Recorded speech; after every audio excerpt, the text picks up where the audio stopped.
Hey everyone, this is Chris, and you're listening to One Cross Radio. And today we are joined by part-time guest host, full-time father, and awesome pastor, Steve Lambert. Steve, how you doing today, buddy? I'm doing great. Good to be here and see you and hear you and all this. All that. All the things. All of it. Yeah, I'm good. It's good. It's been a while, but you are a sight for sore eyes. There has been a Steve-sized hole in my heart that is now filled. I've missed you. Well, that's a big hole. It is. Okay. Just gonna move on. All the jokes. So today, Steve, we are doing an episode that we talked about doing over 2 years ago. Did we not do it?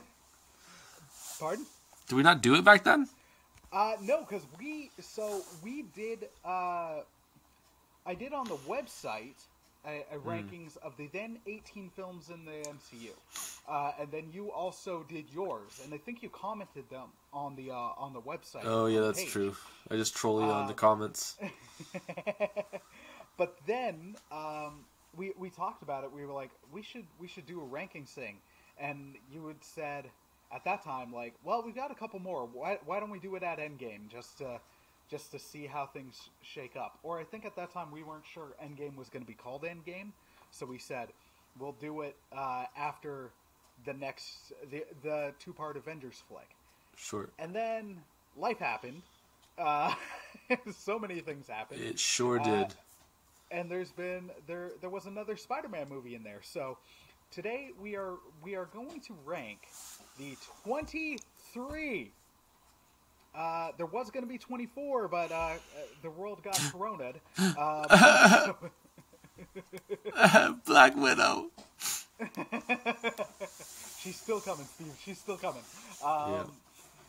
So the world got roned, so now we are still at 23.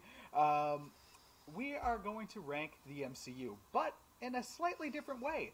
We're going to look at it as the joke is the good, the bad, and the ugly, but that's also not entirely fair. Yeah, we don't really think there's really a whole lot of ugly. Like, we generally enjoy don't. almost all of them. Yeah. Yeah. So we are going to try to rank these, but in tiers. But I will say this. So, dear listener, keep in mind that I think Steve agrees with me here. These are based on enjoyment. These are based on how much we enjoy them. Some of these movies, and I'll say for myself, I know that I've got ones that are much better made, lower or higher on the list than you'd think they should be. But since it's based on how much I enjoy it and all that, then there's going to be others that you're like, why is that above that movie? That movie was like an Oscar winner directed it and all of this, like, just that kind of thing. So before you go to come at me, please keep that in mind. So Steve, do you want to take it away? Are we going bottom? Like, are we going ugly first or good first, or how we want to do this? Let's do ugly, just because that way we're building towards the happy instead of building towards the frustrating. I think I've said before on the podcast that my enjoyment of these movies is sort of hampered mostly by bloat. When instead of telling a good story, they're trying to set up the next thing. So there's a lot of stuff in the middle of Phase 1 and Phase 2 that kind of I didn't enjoy for that reason. The other problem is, I think for a completely different reason, I think the one movie that I just cringe every time I try to watch it is Guardians of the Galaxy Volume 2. So that's probably my least favorite, although it's more enjoyable, I think, than like an Iron Man 2, which is also in this place for me. It's just, there's so many parts in it that are so hard to watch, because they thought they were being funny, and it's just Drax laughing stupidly over a penis joke again. Like, there parts of that movie that I do like, right? Like I think the ending of it, you know, the family stuff, you know, it's all about family, as Vin Diesel likes to say. I remember everything about my father. I'm sure he mumbled, "I do everything for my family," but it came out as "I am Groot." So yeah, that's right. Yeah, and the quote is, "I remember everything about my father." Oh man. Yeah, so I mean, I don't know. Is Guardians 2 down there for you? So yeah, it's low. Just because before we decided to do it in tiers, I did it numberly. And it's in my bottom. It's in my bottom 5, so it's still in that tier. For reasons. Drax would be laughing. Drax would be laughing very loudly right now if this was in that movie. You just said it was in your bottom. But that's the kind of humor that's all the way through that movie. And yet, that movie does have a lot of moments of good heart. Sure. Sucker for some dad stuff. Yeah. And that had that in spades. Yeah. And it also it did Hugo the Living Planet in a very interesting way. Like that's a tough Wait, what? What did he just say? Hugo. The Ego. Ego. Dang it! I'm so bad at names. Hugo the Living Planet? What are you talking about? I'm sorry, man. I'm terrible at names. Yeah, I always forget. Mike even mentioned this to me last night over a text message. He was like, "Chris, one of your amazing things is how bad you are at names. In high school, there was a person named Estella that you kept calling Nutella." Oh, that poor person. She must have been very polite because she never corrected me. Anyways, Ego the Living Planet. They pulled it off, and it was a cool performance by Kurt Russell. Sure. That part I enjoyed, but the my nipples and all that stuff. It's wow, this is a weird movie. It's hard to hit that tone. Yeah. I like the music. I mean, it did some cool things with, like, you know, they combined a whole lot of things with the Beyonder and with Ego the Living Planet and the Celestials and even some stuff from the run on Guardians of the Galaxy in the comics with the cancer verse, where like life just takes over and grows and everything's dying because of it or whatever. Which, if you have no idea what I'm talking about, that's fine. That's just part of it. Yeah. So I mean, there are things I liked about it, but I just, like, in terms of just enjoyment, if I could cut all that stuff out, I think I'd enjoy it a lot more. Yeah. Yeah. No, I'm with you. I own it, but it's not one I really go back to. Oh, I own all of them. Yeah, on DVD. Yeah. There's 2 I don't own, and they're both at the lower level of this. Sure. Thing. For reasons I don't need to explain, and I'm not going to subject you to because you've known me for years and you've heard it, and I apologize. Is Iron Man 3 for me? That's the worst of the worst. Yeah. Around there for me as well, although there are parts I enjoy about it a bit, is Iron Man 2. Yeah. Downey Jr.'s performance is solid, but the problem I have with some of the phases and going back to the earlier movies is just how good the characters got later. Yeah, that's true. Like Tony especially, they got him in such a great strike zone from Civil War onward. Even starting, I'd say, in Age of Ultron, he became a much more interesting character for me. Yeah. So going back to Iron Man 1, it's still outstanding, but I'm just like, I so prefer Tony down the line than this era of Tony. Yeah. But, I mean, the points for it go towards War Machine. I really dig War Machine. The brazen way they had Don Cheadle being like, yeah, it's me, get over it kind of thing. I was like, that's a fun way to handle it. Sam Rockwell dancing around as Justin Hammer is quite fun. But the movie has so many flaws that it's low down for me. Yeah, and again, it's that idea of the bloat of trying to set up something coming later rather than just telling a story, right? Where he's trying to discover whatever he's trying bad to at. Save himself from death, and then it's like, oh hey, I made a new element. Moving on. Yeah. So No, I you mean, gotta just let that breathe, son. yeah. I mean, and setting up Captain America kind of stuff, and it just it wasn't great. I mean, yeah, the only three that are like really low. I mean, I have more in my bottom tier, like the bottom third, but the three that I think are the worst are Guardians 2, Thor, and Iron Man 2.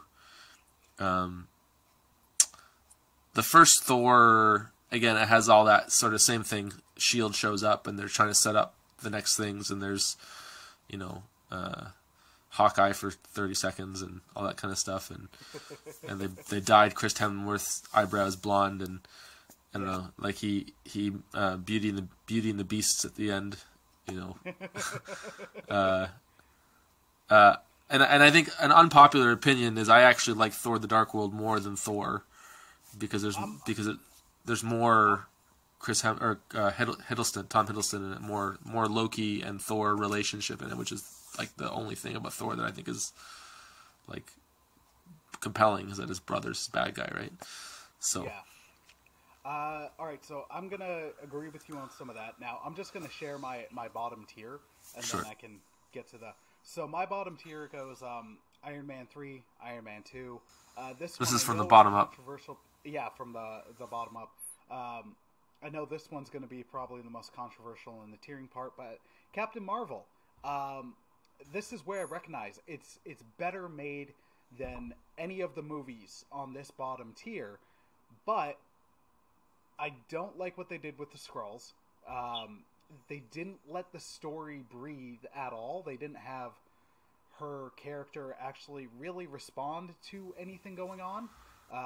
It's just one where I'm like, there's not enough that I enjoy to go back to it. This is the other one that I don't own. Now, I might eventually, and it's not like I hate the movie, but it's just, nope, I saw so much more room for this character and for this movie than they did. So I'm hopeful for the second one.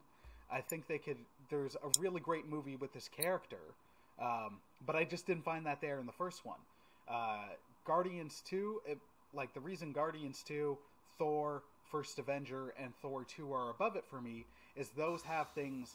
Oh, Captain America, First Avenger. Yeah. Yeah. Those all have things I enjoy more than from Captain Marvel. Captain Marvel, it's not like I hate it, but it's just there's not a lot that I enjoy.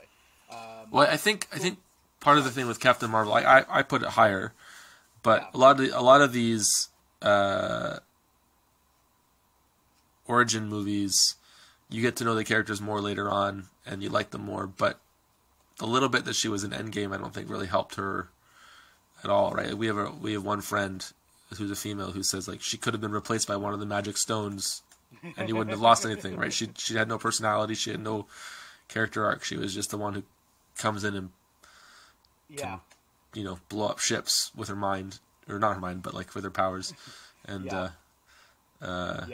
so I liked it more than you, but I get what you're saying. I do agree with you about. I also enjoy. Like I said, I just listed them off, and I do enjoy Thor 2 on the whole more than Thor 1. But so to give Thor 1 credit where it's due, Tom Hiddleston carries that movie. That scene where he's learning he's a frost giant is some of the best acting in any of the MCU movies. Like it's a phenomenal scene. His performance in that is so good that's where I was like, man, I got to think of the movie on the whole and not just these individual parts that I like. Because otherwise I would have bumped that up, because that scene hits... Every time I watch it, that scene hits me. And it's just like... The performance in it is so good. There's an earnestness, a hurt. Dude's acting his butt off, and it's phenomenal. But Thor 2, I definitely think is the better Thor movie. You get more of the Thor and Loki dynamic. You also get Asgard, where you actually see Asgard. There's wide shots. It's not just a bunch of enclosed dark shots. It's now let's see the city. Now let's see it with like daytime, and let's actually observe the beauty of this place. Weird but fun Star Wars little battles influence aside. I've really appreciated those parts. Yeah.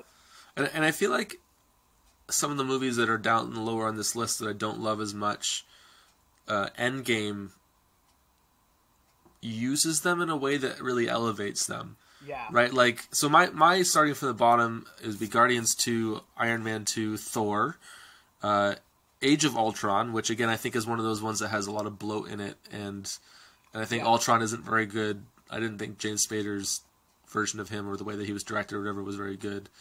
And yet it really starts off an arc for Tony that's really important. Well, I guess I guess you could say the Avengers and Iron Man 3 starts that arc off, but really kind of showing like the first use of Endgame is from that movie, right? He's talking about the shield around the planet.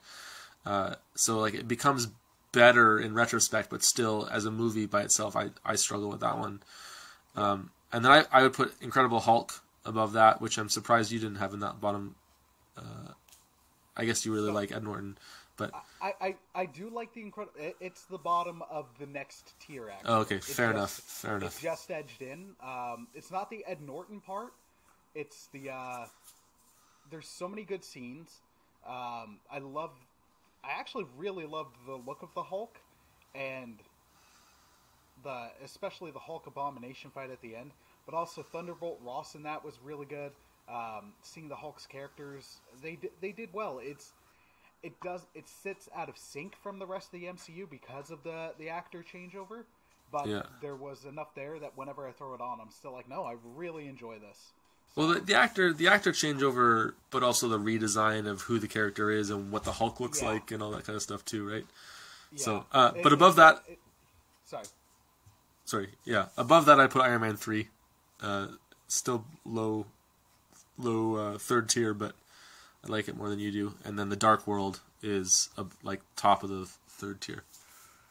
So, okay, that's me. Your third tier is 8, right? 7, 2, 4, 7. Yeah. Mine is 1, 2, 3, 4, 5, 6, 7. Wait, what? That can't be right.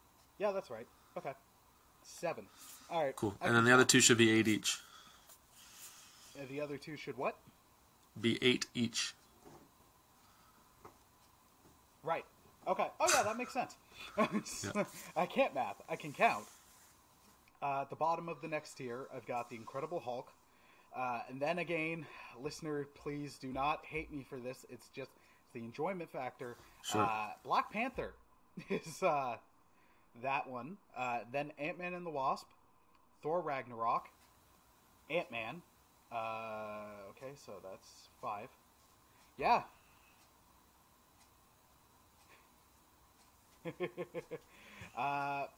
Actually, yeah, no, I'm questioning why. I'll get to it. I could, you know what? Thor Ragnarok. I'll switch Ragnarok, but I'll do it after. Okay, so then Ant-Man, Doctor Strange, and Age of Ultron. So you know what? I'd swap Ragnarok where I have it with the bottom of this one. Just go through it. It's not done. Then Spider-Man: Homecoming and Iron Man. Yes. I'm just gonna rejig them. Yeah, no. Oh man. Second guessed Ragnarok. And I caught it earlier. Those are all in your mid tier. So. Okay.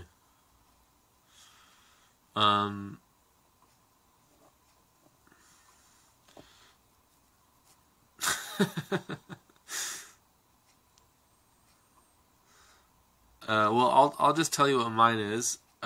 This is the one that I find the hardest to rank in. Like all these middle ones. This is sort of why I wanted to do it by tier. All these middle ones are kind of like they're kind of interchangeable for me. Any one of them could be in any place really, except for I think the top of it. So I just in sort of not super firm order, I'll go from the bottom. But I have Doctor Strange, the First Avenger, Guardians 1, Ant-Man and the Wasp, Black Panther, Captain Marvel, and then the Avengers is the top of this one. First Avengers. Yeah. So, I think, and the only one that's really firm in there is the First Avengers. It was so good when it came out, and it's such a cool, like, they did it. They brought these people together after 5 movies. But you go back and watch it now, really weird. and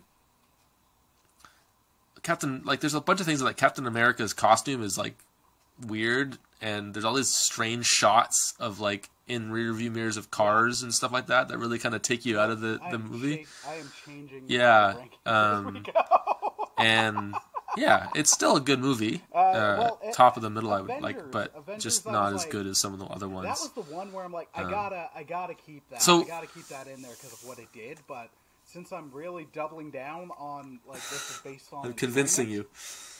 I'm swapping.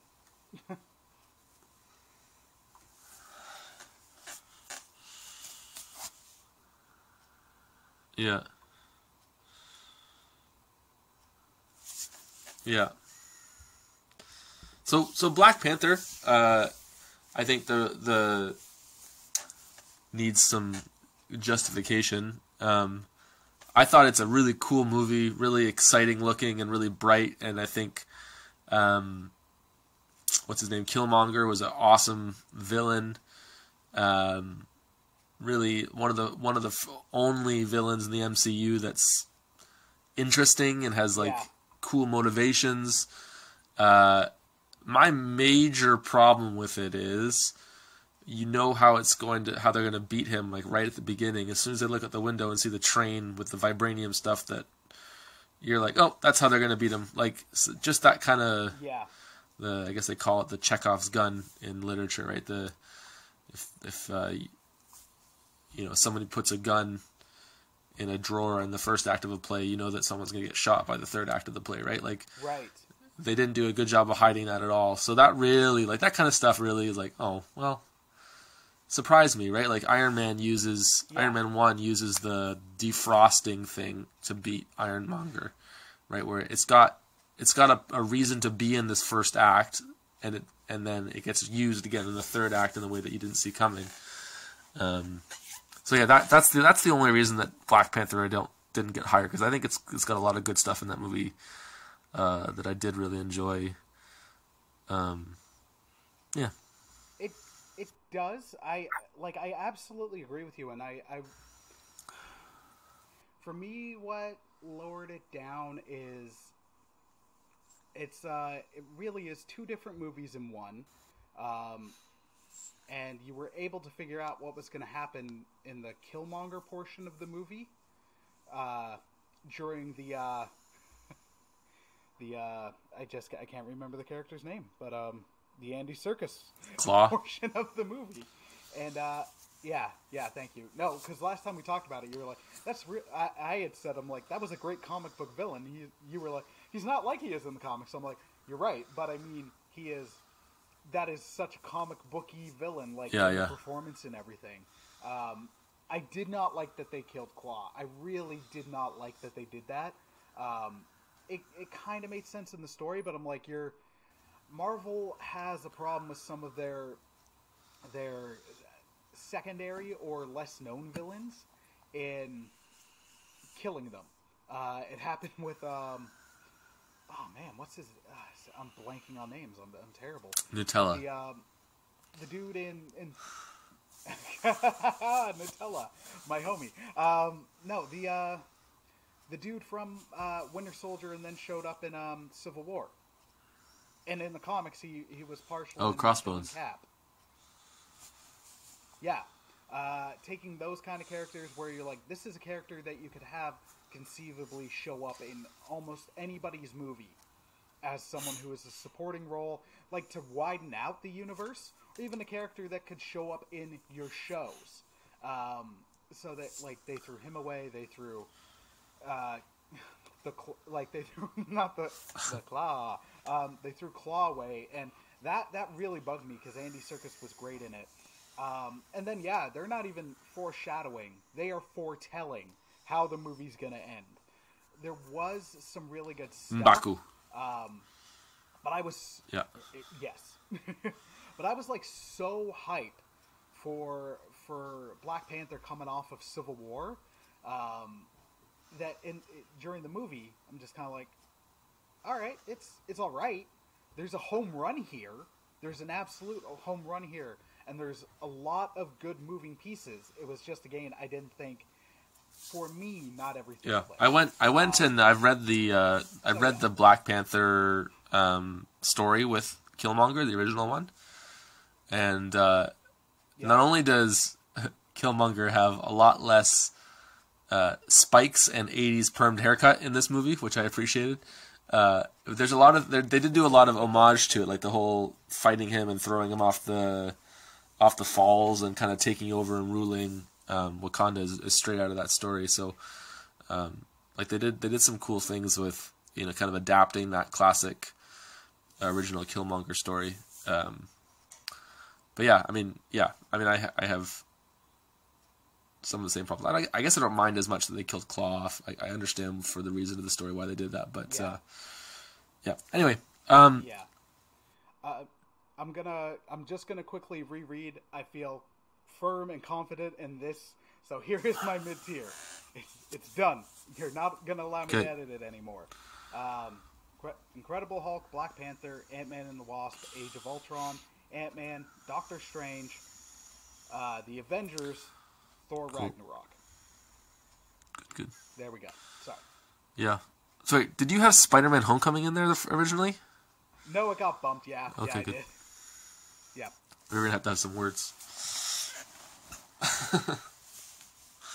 Bring it, Steve. Fight me. Okay, so did you have more about the mid-tier you wanted to talk about? Do you have both Ant-Mans in there? I do. Me too. Originally, when we did this on the website 2 years ago, the first Ant-Man was the only Ant-Man out, and it had cracked my top 10. And that seemed to be a surprise for some people I talked to. I really enjoy the Ant-Man movies. They're kind of like different and low stakes and funny. Like they don't really matter. No, they're nice, small palate cleansers. Except that they do matter a lot, because the whole world would still be decimated if it wasn't for the end of Ant-Man 2. That was a sudden surprise, right? Yeah. Like, I'm back and forth about which one is better, honestly. Just because there's parts I like about 1 over 2, but then there's also 2 learned lessons from 1. I think I enjoy some of the villain aspect better in 2 than 1. Yeah, there's a couple different villains, so they don't necessarily get enough focus. But it wasn't just like, I'm you, Ant-Man, just with a different suit. Yeah. It wasn't that problem anymore. Yeah. I didn't really like the sympathetic character version of the Ghost. Is that her name, Ghost? Yeah. That's fair. I like the character. I think, like, in the comics, I think we've talked about this, the Ghost character is like this coward who will never take off the costume because they want to always be intangible, and so they smell bad. And, like, it's just a much more interesting take, I think, than, oh, you ruined my family and now I'm lost for, like, I don't know. Just... I get ya. I just don't know how well that would translate. Yeah. Well, I mean, but I think Paul Rudd could have taken, like, it could have made it work, right? Like, you know, the smell jokes instead of the, I don't know. I guess Janet coming back from the quantum realm with quantum healing powers too. I just didn't like. It was like, what's that about? But anyway, they're fun. They're fine. Like, I enjoy them. And they've got the heartwarming Cassie. Scott and Cassie dynamic. Also, can we just for a moment just mention, like, Paul Rudd got unnecessarily shredded for Ant-Man. Like, it's the suit, and he's in the suit most of the time. Yeah. And then apparently they had designed the suit, and then he's like, "Oh, guess what, guys? I got shredded." And then they had to And he's like 45. Like, that must have been hard. And dude looks he doesn't age. He's a younger Patrick Stewart. He doesn't age. Not bald either. Well, yeah, no.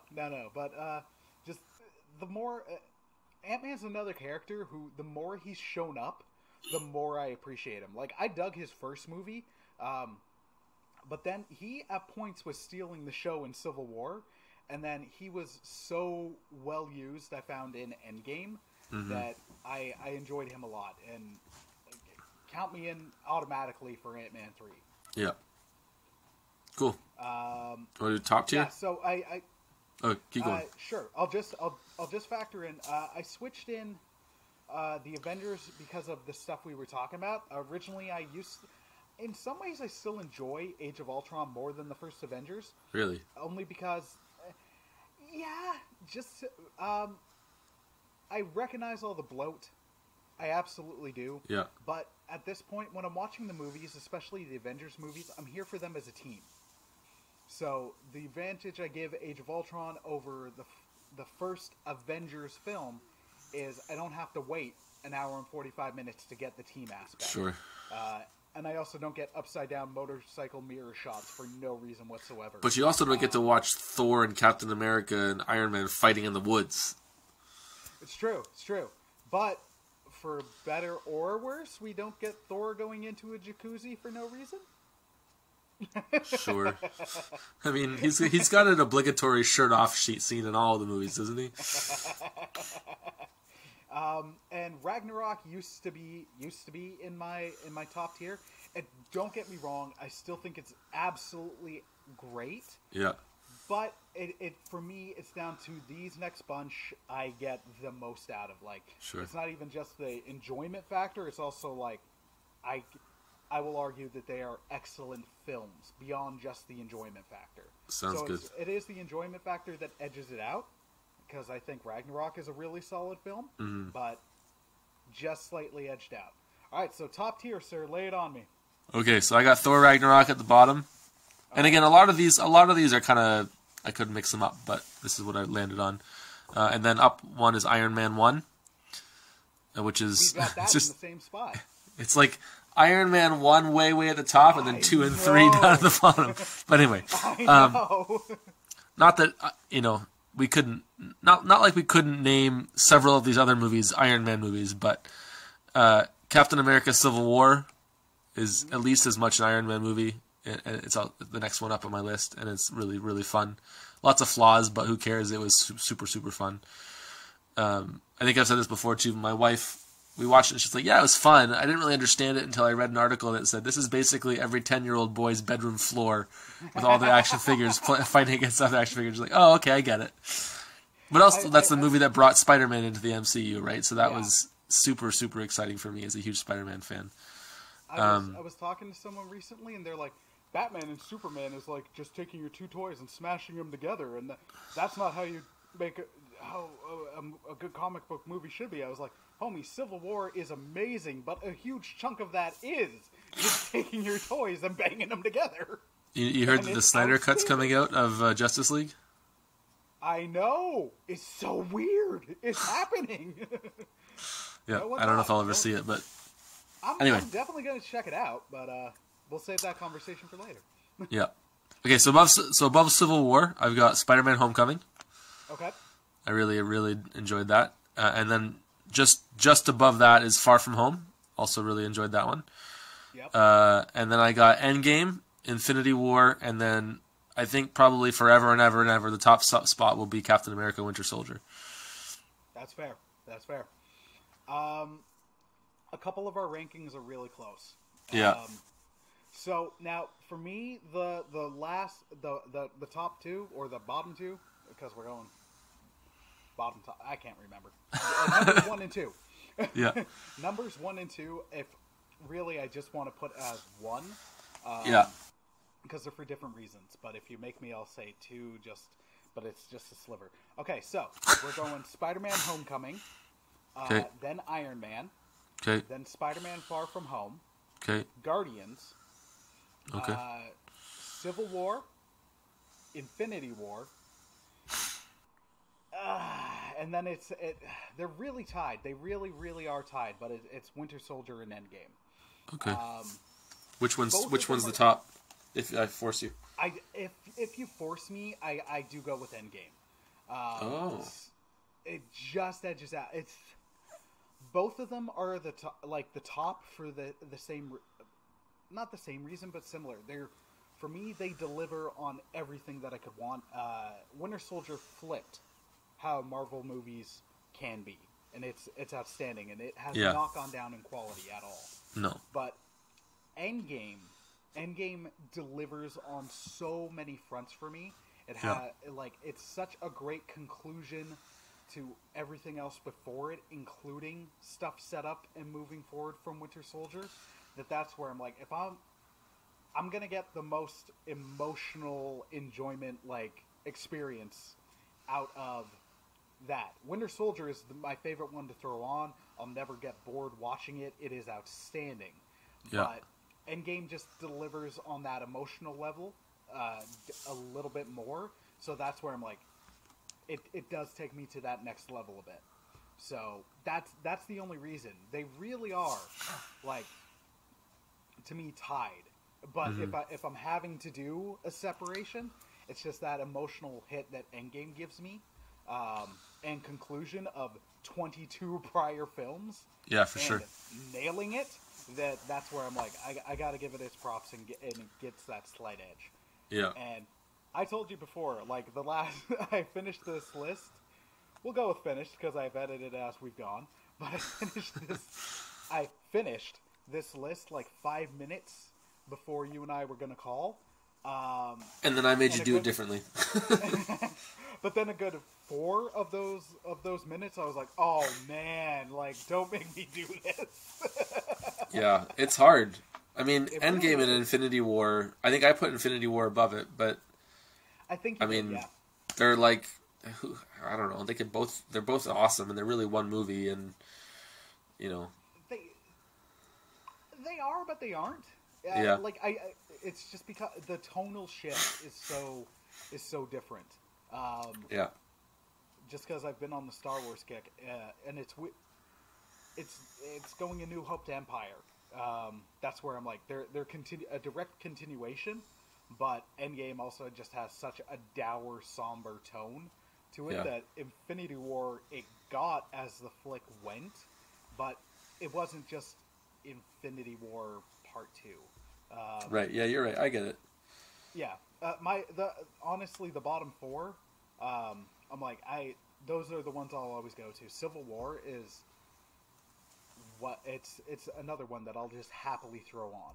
It's one where I can get some good character stuff out of it, or I can just watch superheroes run at each other and fight in an amazing airport sequence. What edged Homecoming into the top for me was the Michael Keaton performance. It's so terrifying. Michael Keaton's so awesome. Good. Oh man. My wife made me watch a Shakespeare movie with her recently called Much Ado About Nothing. And it's really dumb.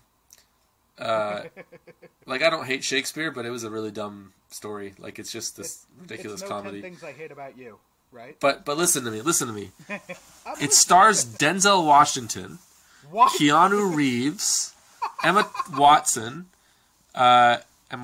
Thompson. Who plays the soothsayer lady in Harry Potter? Is it Hermione? The teacher that Hermione hates because she's like a tea reading. Anyway, that lady, Emma something. Okay. Emma Thompson. Yeah. And then who were we just talking about? The Vulture. Michael Keaton's in it. Michael Keaton, he plays the sheriff, and he's an idiot, and he's the butt of all the jokes, and it's he walks in, he comes into the movie doing the Monty Python pretending to be on a horse thing, and he does that all the way through when he's in the movie, and I was like, is that Michael Keaton? And anyway, so Michael Keaton's just this much more versatile actor than I ever realized when he was just playing Batman. Anyway, so Much Ado About Nothing, starring Denzel Washington. Oh, and by the way, Denzel Washington and Keanu Reeves are brothers in the movie. Don't watch it; it's not worth it. But what is this? Yeah. Okay. All that to say, you're right. That part with Michael Keaton when he figures out Spider-Man's identity, or when when Peter shows up at the door, yeah, is amazing. Just killed me. Well, it gets so tense when Peter shows up to the door, but then as he's dropping them off at the prom and Peter knows, and then he's figuring it out, you're like, this is scarier than him in the suit. Like, Michael Keaton also just has this. After watching Homecoming and then watching the Tim Burton Batman movie, I'm like, the point in the movie where you're like, this guy's gonna kill somebody is when he's like, you want to get nuts? Come on, let's get nuts. Let's get nuts. Yeah. That's Michael Keaton. That's not even Bruce Wayne, or that's just how good an actor this is.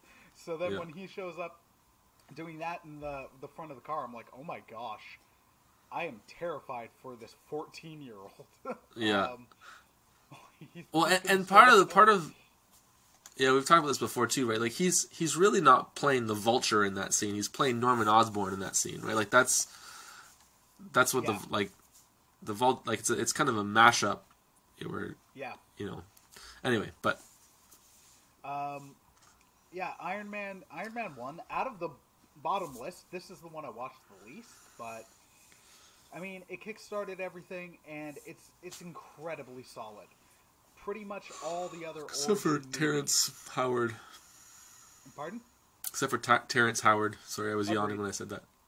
Yeah, no, that's fine. And it's a fair representation of its performance, but just got unnecessarily mean on my part. I apologize. I also find the movies have become less or more family friendly. Like, I was thinking about like having a kid now, right? Watching them with my daughter. Obviously, she's one. It's not gonna happen for a while, but like, that's really the only one. I mean, there's crass humor in the Guardians, but like, has a straight up like he takes a girl back to his bedroom, and then tosses her out in the morning, and there's pole dancers in it and stuff like that. Like, they kind of went in a different direction after that, and kind of didn't have that kind of content in it anymore. Things shifted. It's interesting to kind of see how they've changed things around after that. But it's funny for me looking at this list, and seeing like first iteration of Tony, like separate era iteration of Tony, amongst like just how great they got that character from Age of Ultron onwards, where he's a very, very different character. He's got shades of that Iron Man 1 Tony in him, but he's so different and for the better. I love the performance and what they did with that character. But the time we got to Civil War like took what was in Age of Ultron and then ran with it even further. He does grow, right? Like, and as much as you don't like Iron Man 3, right? That's a big part of his. But you do like his acting in that, like going through that trauma, right? It's the rest of it. Okay. Yeah, I get it. The again, not letting things breathe or reacting. Sure. His PTSD gets cured like that in the movie, and that really bugged me. But lest we beat that drum. When you get him in Infinity War, and especially in Endgame, his performance is, oh my gosh, dude, just next level. Cool. Guardians and Far From Home, I could probably switch. I really enjoy both. So okay, all right, we did it, Steve. Yeah, we did in some sense. I'm really curious to see when things get released, whenever that is, however that is, where those movies are going to land. I'm excited and really curious about Black Widow. Yeah, me too. I've been looking forward to Black Widow since Iron Man 2. I mean, she was by far the best part of that movie. Yeah, that's fair. Yeah. That's another character who got better the more she showed up, and her hair got exceptionally better. Less fake, that's for sure. Oh my goodness. Well, and I think it was Winter Soldier that really kind of started to flesh her character out and do some cool things with it. Yeah. So. I'm excited she's finally getting a movie. I'd love to see it in a theater.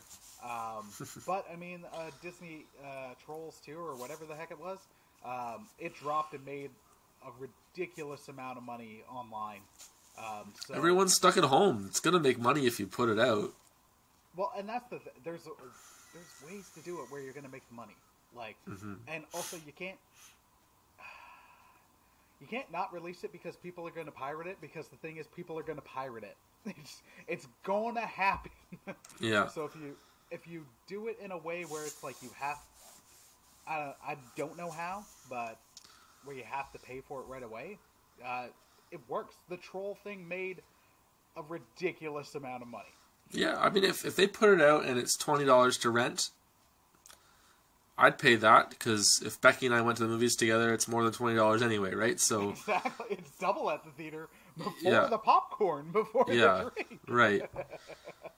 I watched an interview with Anthony Mackie on YouTube. I don't know, I couldn't tell you what the link was, where he's talking about why movies suck. Basically, it's like, I've seen that, yeah. Yeah, and he's like, I'd rather stay home and watch it on my huge TV with, my own booze and whatever. Like, that's not me talking. That was him, right? Like, yeah. And it's kind of interesting to listen to him talking about, like, you go to there with my kids and it's $150 before you buy popcorn. It's like, I don't even want to see myself that badly, in Avengers. But, yeah. It's well, yeah, no, he's got a point. My joke was going to be like, I could watch Black Widow at home with a steak. I could make a steak and then watch the movie. Yeah. To have a steak at a theater, I got the VIP one. I don't have to be wearing pants, right? You always bringing up the most important point, Steve. Always bringing them up. So. Yeah. All right. Well, dude, thank you so much for joining me. I've missed having you on the podcast. Like, yeah, it's been a while. Busy. Yeah, it's been since New Year's Eve, I guess. Home. Yeah. Pardon? New Year's Eve, we did the really long Star Wars one. Yeah. And my past bunch of episodes have been Star Wars ones, so I'm trying to have a break from Star Wars for a little bit, at least on the podcast. Fair enough. Have you seen Clone Wars yet? I've seen the first 4 episodes or something like that, so I need to catch up. Oh, dude. Of episode or season 7, yeah. Oh, dude. I know. Message me. I will. I haven't listened to your podcast on it yet. I've been saving it. No, and don't. It's spoilery. So. Yeah, I bet it would. So, at some point, I will watch it. I've been watching Girl Meets World with my daughter. Aw, okay. She really loves the theme song. That's an important reason. It's her favorite part of anything is the music. Aww. But I grew up on Boy Meets World, right? So Girl Meets World is ridiculous and very Disney showish, but it's got Corey and Topanga in it. So is it like a similar enough tone to the original, or is it just too... It's a lot more Disney Channel-ish. Okay. Like really some of it's like so stupid, but other parts of it are just like basically any episode that has like parts of the original cast coming back, like Sean Ryder Strong, and when he's on it or whatever, it's like super nostalgia. It's awesome. It's just great to see Corey and Topanga and their kids. I like that's just like I love that show. Boy Meets World is my favorite. So anyway, this is way off topic, but that's why I haven't watched Clone Wars yet, because I'm watching Girl Meets World with my daughter. Yeah, that's fair. You're getting that. You're getting the family time with your daughter. That's important, man. Yeah. As much as I tried watching Clone Wars with her, and she got freaked out when Yoda went in to find out how to live past the way I was on those episodes.